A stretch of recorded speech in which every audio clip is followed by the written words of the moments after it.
बिस्मिल्लाहिर्रहमानिर्रहीम। लाखों करोड़ों दरूद व सलाम मोहम्मद मुस्तफ़ा सल्लल्लाहु अलैहि व आलिहि वसल्लम और आले मोहम्मद पर। दोस्तों, एक पढ़ा लिखा सिंगर समझा जाने वाला जो कभी भी स्कूल नहीं गया, कराची के ऐसे इलाके का लड़का जहां हर वक्त गैंग क्राइम्स और वारदात का ख़तरा रहता हो, जो अपने गानों में अमन पीस और मोहब्बत का पैगाम देता है। कराची के इलाके लियारी से ताल्लुक़ रखने वाला एक गरीब लड़का जिसके पास गिटार ख़रीदने के पैसे भी नहीं थे, वो आज पाकिस्तान का एक अमीर और मशहूर तरीन सिंगर बन के उभरा है। जी बिल्कुल, बात कर रहे हैं कैफ़ी खलील के बारे में। उससे पहले अगर आप हमारे चैनल पर नए हैं तो प्लीज़ चैनल को सब्सक्राइब कर लें और वीडियो को लाइक कर लें, और जिन दोस्तों ने सब्सक्राइब किया उनका तहे दिल से शुक्रिया अदा करते हैं। तो बात कर रहे हैं कैफ़ी खलील के बारे में, और उसके बारे में आज चंद अहम इफ़ेक्ट आपको बताएंगे जो कि सुनकर आप भी हैरान होंगे। नंबर 10, कैफ़ी खलील की पैदाइश 2 सितंबर 1996 को कराची के इलाके लियारी में हुई और इस वक्त इनकी उम्र 27 साल है। लियारी कराची का गुंजान तरीन और पसमानदा इलाका समझा जाता है। पाकिस्तानी हुक्मरानों ने लियारी पर कभी भी तवज्जो नहीं दी, लेकिन लियारी ने पाकिस्तान को कहीं गोहरे नायाब दिए हैं। बॉडी बिल्डर्स, ज़ोर बॉक्सर से लेकर मशहूर सहाफ़ी, सियासतदान, क्या क्या नगीने हैं जो इस नज़रअंदाज इलाके ने तराश कर दिए हैं। इन्हीं नगीनों में से एक नगीना कोक स्टूडियो की दरियाफ़्त कैफ़ी खलील है। नंबर 10, दोस्तों, कैफ़ी खलील का ताल्लुक़ लियारी की एक गरीब फैमिली से है। ये लियारी में अपने वालदा के साथ रहते हैं। कोक स्टूडियो सीज़न 14 में बलोची गाना कना यारी से शोहरत पाने वाले कैफ़ी खलील से इनकी तालीम के बारे में जब पूछा गया तो उन्होंने बताया कि वो कभी भी स्कूल नहीं गए। इससे भी हैरान कुन बात यह है कि तालीम याफ्ता ना होने के बावजूद भी ये अपने गाने खुद लिखते हैं, खुद कंपोज़ करते हैं और ख़ुद ही गाते हैं। नंबर 8, दोस्तों, कैफ़ी खलील नंबर 8, दोस्तों, कैफ़ी खलील के वालिद भी मौसीकार थे जो लियारी में बलोची बैंजो बनाते थे। कैफ़ी के बचपने में ही इनके वालिद का इंतकाल हो गया। वालिद के इंतकाल के बाद बहनों की शादी हो गई और भाई रोज़गार के सिलसिले में बैरून मुल्क चले गए। उस वक्त कैफ़ी इंतहाई अकेले हो गए थे और वो वक्त उनके लिए काफ़ी मुश्किल था। कैफ़ी ने अपनी तन्हाई दूर करने के लिए म्यूज़िक को अपना साथी बनाया था। नंबर 7, कैफ़ी को गिटार बजाने का काफ़ी शौक़ था, लेकिन पैसे ना होने की वजह से ये अपना शौक़ पूरा नहीं कर पा रहे थे। भाई बहन सब अपनी ज़िंदगी में मसरूफ़ हो गए थे, इन्हें कोई सपोर्ट करने वाला नहीं था, जिसके बाद इन्होंने परचून की दुकान पर काम करना शुरू कर दिया। उस दुकान से माहाना इन्हें कुछ न कुछ पैसे मिलते थे जो कि ना होने के बराबर थे। बड़ी मुश्किल से 1500 रुपये जमा किए। इसके बाद इन्हें पता चला कि कराची के इलाके सदर में कोई शॉप है जहां पर सेकंड हैंड गिटार मिलते हैं, तो यूं इन्होंने वहां से गिटार ख़रीद कर अपने इस शौक़ को पूरा किया। नंबर 6, गिटार ख़रीदने के बाद कैफ़ी को ये पता ही नहीं था कि गिटार बजाना कैसे है और सिंगिंग कैसे करनी है, तो इसके लिए इन्होंने यूट्यूब पर मौजूद गिटार की वीडियोस देखकर गिटार बजाना सीखा और साथ ही साथ सिंगिंग भी यूट्यूब से ही सीखी। इसके बाद किसी दोस्त ने कैफ़ी को मेड स्कूल के बारे में बताया जहां बिल्कुल फ्री सिंगिंग करना और गिटार बजाना सिखाया जाता है।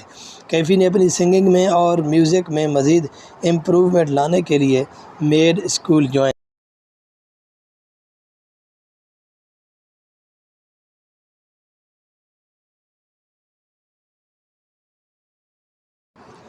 नंबर 5, कैफ़ी खलील गिटार और सिंगिंग सीखने के लिए गिटार थामे जब भी अपने घर से निकलता तो लोग इन्हें चिढ़ाते और इनका मजाक उड़ाते थे, लेकिन कैफ़ी इन्हें दरगुजर कर देता था। कैफ़ी ने ठान ली थी कि दुनिया चाहे जो मर्ज़ी मुझे बोले, लेकिन मुझे अपने मकसद में कामयाब होने से कोई नहीं रोक सकता। कैफ़ी खलील को म्यूज़िक की दुनिया में कुछ कर दिखाने का जुनून सवार था, लेकिन कैफ़ी को म्यूज़िक की दुनिया में दाखिल होने में बहुत सारी परेशानियां और मुश्किलात का सामना करना पड़ा।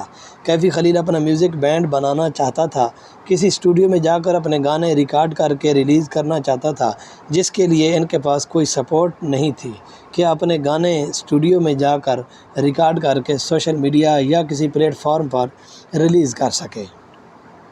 नंबर 4 दोस्तों, बड़े स्टूडियो में रिकॉर्ड कराने के लिए पैसे ना होने की वजह से कैफ़ी खलील ने अपने घर में ही छोटे से कमरे को अपना स्टूडियो बना लिया। फिर कुछ पैसे जमा करके स्टूडियो के लिए सस्ता सा स्टूडियो का सामान ख़रीदा और अपना काम शुरू किया। और ये बात 2015 की है, जबकि कैफ़ी खलील ने स्टूडियो की तैयारी करके अपना ऑफिशियल यूट्यूब चैनल लॉन्च किया। उस वक्त कैफ़ी खलील को कोई भी नहीं जानता था, लेकिन कराची के एक मशहूर इदारे IM कराची ने उस वक्त कैफ़ी को बहुत ज़्यादा सपोर्ट किया और अपने स्टूडियो में परफॉर्म करने के लिए प्लेटफॉर्म दिया।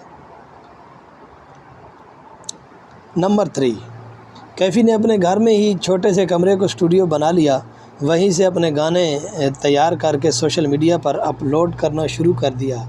काफ़ी वक्त तक, तकरीबन 6 साल तक उन्होंने अपनी मेहनत जारी रखी और उर्दू और बलोची ज़बान में अपने गाने रिलीज़ करते रहे। आखिरकार अपने यूट्यूब चैनल पर और इंटरनेट पर अपलोड किए जाने वाले अपने गानों की वजह से कोक स्टूडियो वालों की नज़र में आ गए। 2022 में कोक स्टूडियो सीज़न 14 में इन्हें बुलाया गया, जहां इनके साथ एवा बी रैपर और अब्दुल वहाब बुगटी ने कना यारी गाना गाया। जैसे ही कना यारी गाना स्टूडियो पर इनका रिलीज़ हुआ तो वो बंदा जिसको 6 साल पहले कोई जानता भी नहीं था, वो रातों रात फेमस हो गया। नंबर 2 दोस्तों, कोक स्टूडियो में गाना रिलीज़ करने के बाद कैफ़ी ने अपने यूट्यूब चैनल पर कहानी सुनो 2.0 के नाम से गाना रिलीज़ किया, जिसे 4 करोड़ से ज़्यादा लोगों ने देखा, जो काफ़ी ज़्यादा वायरल हुआ। इसी गाने की वजह से ड्रामा मुझे प्यार हुआ था में को कवर सॉन्ग गाने का मौका मिला। वो गुलकार जिसके पहले कोई 20-30 हज़ार फॉलोवर थे, लेकिन अब उसकी फ़ैन फॉलोइंग दिन ब दिन बढ़ती जा रही है और इस वक्त इनके सोशल मीडिया पर मिलियंस में फॉलोवर हैं। नंबर 1 कैफ़ी खलील एक नरम दिल इंसान है और हसास दिल के मालिक हैं। ये एक ऐसे इंसान हैं जो सोशल लाइफ से ज़्यादा तन्हाई को पसंद करते हैं। बचपन में वालिद की मौत और हालात ने इनको काफ़ी तकलीफ़ दी, जो आज तक नहीं भुला पाए। ये जब भी परेशान होते हैं या कोई बात होती है तो दिल में, तो ये अपने गानों के ज़रिए वो बातें बयान करते हैं। कैफ़ी खलील इस वक्त पाकिस्तान के उभरते हुए स्टार हैं, जो आने वाले वक्त में शायद और भी ड्रामों और फिल्मों के लिए गाने गाएंगे। दोस्तों, कैफ़ी खलील के बारे में आप क्या राय रखते हैं? एक अच्छा सा कमेंट्स ज़रूर दीजिए और उम्मीद करता हूँ आपको वीडियो अच्छी लगेगी। चैनल को सब्सक्राइब करें और वीडियो को लाइक करें। मिलते हैं एक और अच्छी सी वीडियो के साथ। Thank you so much. अल्लाह हाफ़िज़।